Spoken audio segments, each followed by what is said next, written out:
Abay bad news nga daw ito patungkol sa injury ni Tyrese Haliburton.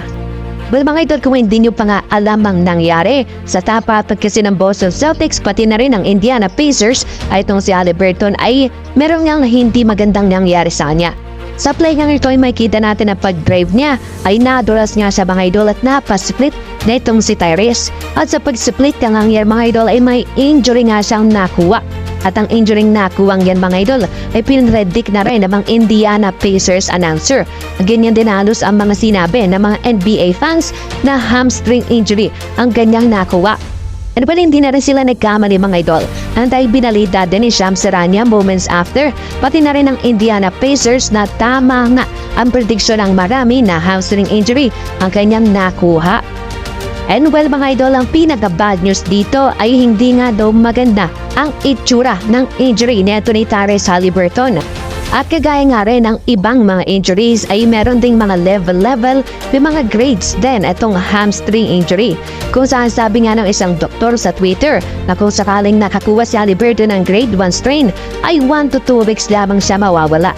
At kung grade 2 naman daw ito ay 4 to 8 weeks at ang hindi pinakamaganda dito ay yung grade 3 strain na 12 plus weeks nga daw samahan pa ng surgery kung talagang napakalala nang nangyari kay Haliburton.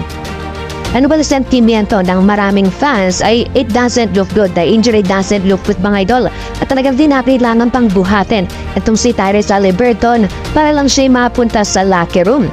And well, kung titingin tayo ng isang magandang sign after the injury mga idol ng isang player, ayun nga ay kung kaya niyang makabalik sa locker room nang mag-isa siya. Kung kaya niyang makapaglakad pabalik sa locker room after the injury. If Tyrese Haliburton mga idol cannot at hindi niya ngayon nagawa. Kaya naman medyo kabado ngayon ang maraming Pacers fans mga idol.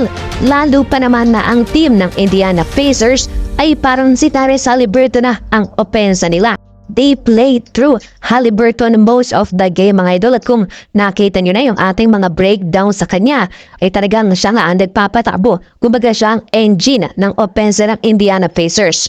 At kung mawawala ng matagal, etong si Tyrese Haliburton para sa Indiana Pacers, abay talagang malaking problema ito para sa kanila. Bad news ito para sa Indiana Pacers. Hindi lamang ito bad news kay Haliburton pati na rin sa kanilang buong team and for sure sa kanilang buong organization.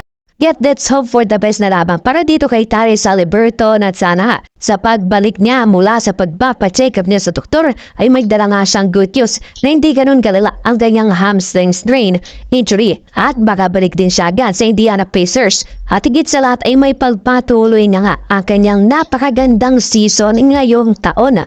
Predicted pa naman mga idol na makakasama nga siya sa All-NBA team by the end of the season. Kaya't hopefully hindi ganun kadaming laro ang damis ni Tyrese at baka sama pa nga rin siya doon.